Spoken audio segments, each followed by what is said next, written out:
கடலக்காடு தண்ணி கட்டலான்ட்டு வந்தேங்க. ஒரு வாரமாக நாட்டு சோளம் மாட்டுக்கு வந்து தீனி இல்லை அப்படின்ட்டு நாட்டு சோளப்பயிர் விசிறியிருந்தோம். அது தண்ணி கட்டினோம்.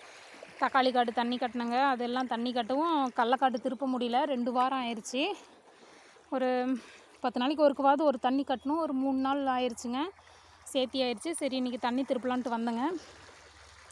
எல்லாம் வதவி போயிடுச்சுங்க. செடியெல்லாம் அப்படியே பாருங்கள், அந்த பக்கம்லாம் வதவி இருக்குது. காலையிலே வந்து எடுத்து விட்டுங்க. நெல்லுலாம் வேவிச்சு கொட்டிவிட்டு எடுத்து விட்டேன்.